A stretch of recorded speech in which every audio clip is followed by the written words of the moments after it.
I am 20 years old, and I am lucky to have had great-grandparents for much of my life.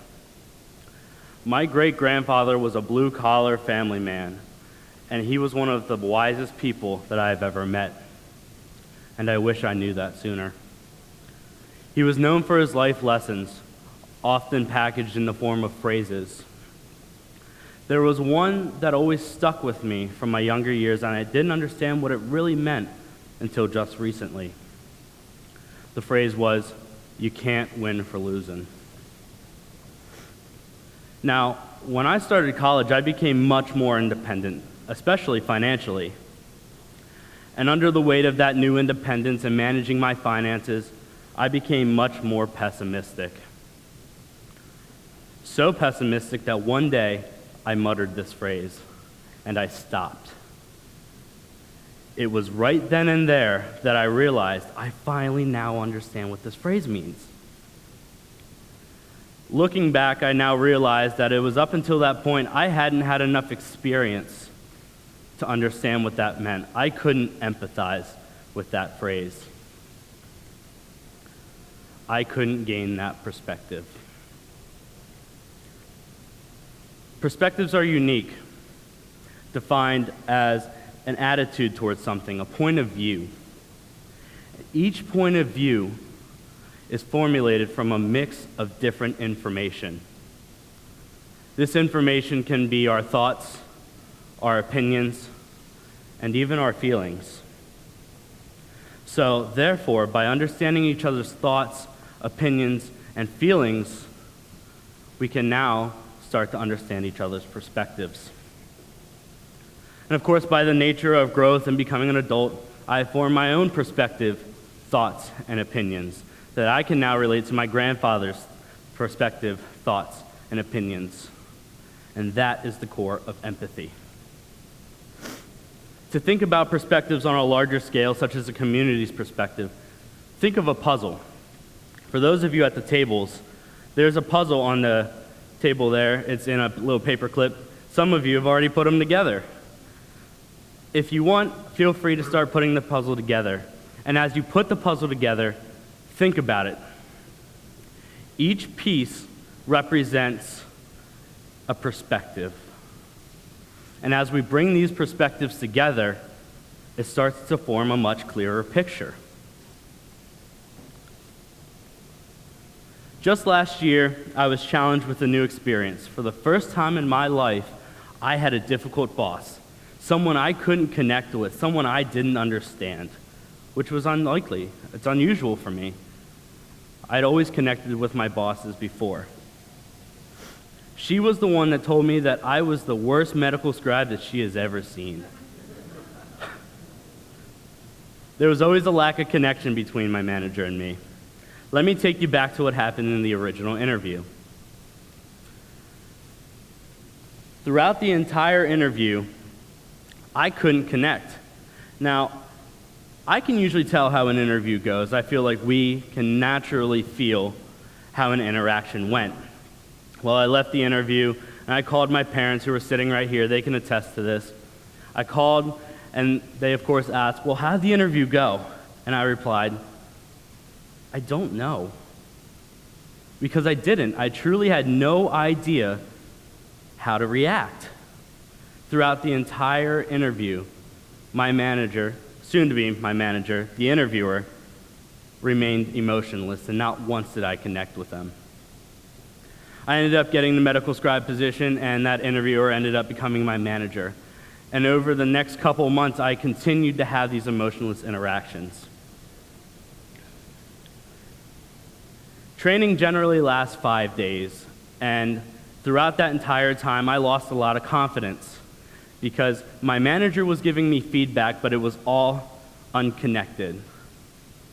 It was emotionless. And then she told me that I would need a 6th day of training. Another blow to the confidence. I ended up making it through training, and about 90 days after training, I received an email. Now, throughout that time, I had begun to build a rapport with some of the providers that I often worked with, but there were still a lot of things I had not seen. The email that I received was from my manager.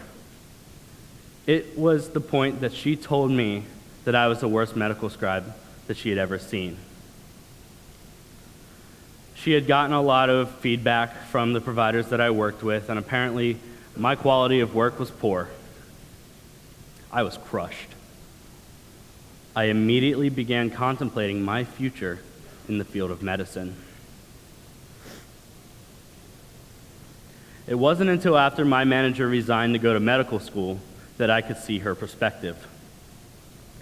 The next chief scribe was chosen, and it was someone who I often vented to about the stresses of the job. You see, the field of scribing is very scrutinized. It's a new profession, and it's definitely not a lifetime career. So our relationship, me and the new chief scribe, allowed a transparency of these stresses of that scrutiny. And I began to gain more perspective. A perspective that I couldn't see with my previous manager. And that's when it clicked. Just like when I understood the phrase, I now understood why I couldn't connect with my manager. Open communication allowed me to view both sides again. Without a doubt, my previous manager was stressed by higher management. On top of that, they were trying to get into medical school. And on top of that, they had to build a reputation for themselves. All things that I can relate to.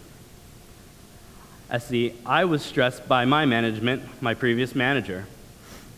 And I wanted to be successful in academia, and I wanted to make a name for myself within the university. All of these perspectives aligned. And suddenly, I was a lot less spiteful toward my previous manager. The puzzle pieces had finally come together, and I could see the whole picture much clearer. Each piece of their perspective, the management pressure, the reputation, being successful in academia, all aligned with my perspective. Now, this concept of aligning perspectives is applicable to more than just my life. The way I like to remember it is a simple mnemonic, an acronym, PSP, Perspective Solves Problems. The acronym isn't literal. It's just an easy way to give meaning to a very abstract concept. A concept so abstract, you don't realize you're already using it. This concept is utilized in business quite often. Think of this example. We have two businesses. One, a nationwide paper company. The other, a regional paper company. And yes, I got this from the office. The regional paper company had been the main supplier of the paper in their region for as long as you can imagine. They controlled the market in that region. The nationwide paper company wants to enter the market, but they can't. So what do they want to do? They want to buy out the regional paper company. How do they do it? You see, in order for a deal to be successful, there are unspoken perspectives that are there. And in order for these deals to go through, these transactions to go through, the perspectives have to align. So from the regional paper company standpoint, they're looking for things such as a fair price for their company. The employees want to keep their jobs, and the region wants their paper. So in order for the nationwide company to buy out the regional paper company, they need to understand those perspectives. We as everyday people actively use this concept already. Let me show you. We have markets, eBay, Amazon, grocery stores, restaurants, you name it. We are exchanging things. I give you money, you give me what I want. Let's say I want to buy something. There are a lot of different things that I can buy. What do I want to buy? How do I buy it? Where do I buy it?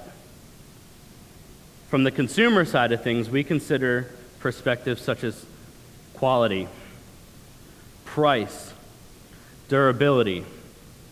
Whereas from the producer side of things, they consider perspectives such as profit, demand, and supply of any given product.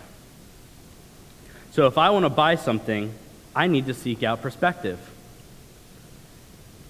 And when we learn a lot more about a product by seeking these perspectives, the likelihood of buying a product goes up.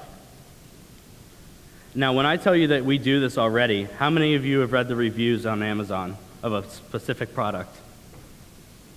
I see a lot of hands going up. So we've all actively sought other perspectives.